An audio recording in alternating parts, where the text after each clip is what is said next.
Good evening, everyone. My name is Lisa Skelding, and I would like to welcome you to my Foundations of Expressive Arts presentation. What is expressive arts therapy?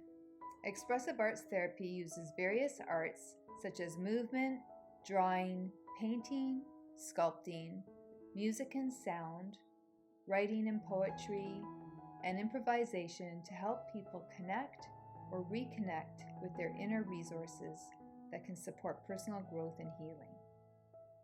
In Neil and Levine's book, The Principles and Practice of Expressive Arts Therapy, the expressive arts therapist follows a map or architecture that acts as a guide for working with people using the arts. There are 4 steps. The first step is exploring the problem. The second step is called decentering. That's when the art begins. It is a process of creative expression through any art form that comes from an emotional depth. The third step is called aesthetic analysis, which is the post-art descriptive reflections. And the fourth step is called harvesting, which is the message and meaning making derived from the aesthetic analysis. Decentering and this Foundations course has been supporting my studio work in the way of my becoming less of a tight painter into more of a loose painter.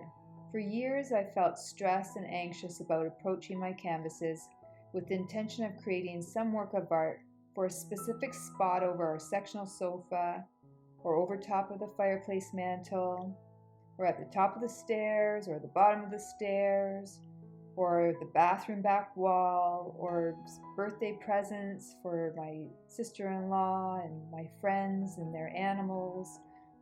I would put so much pressure on myself. I would tighten up to the point where I would obsess about the piece I was working on. This was a place of resistance for me, to not even approach the canvas for fear of failing.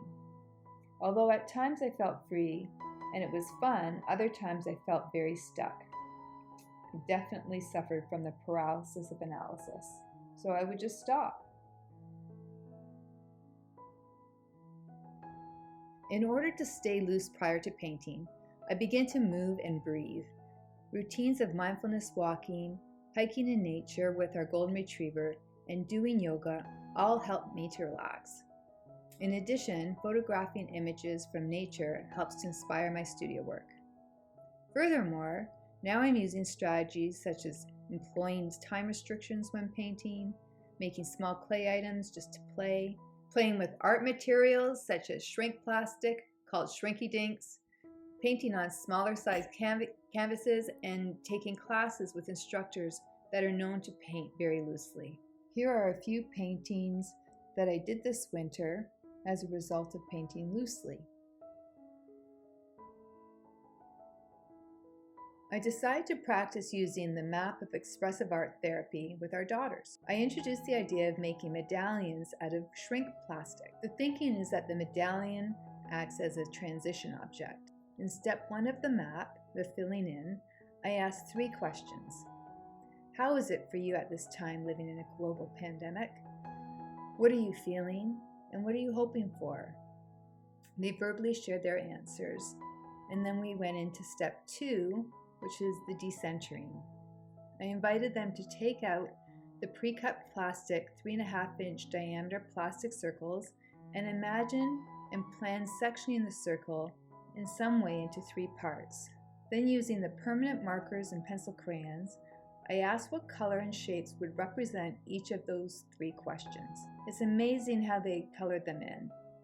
And then we baked them in the oven at 325 degrees Fahrenheit for 2 to 3 minutes. Watch how the plastic reacts quite dramatically. Our daughters were amazed. In step 3, I invited them to step back for aesthetic analysis. They reflected on a series of questions and described what they saw emerge, and gave their medallions a title. In step 4, harvesting, I suggested that they perhaps place their medallions in a visible spot as a reminder of the messages and experiences they've just had.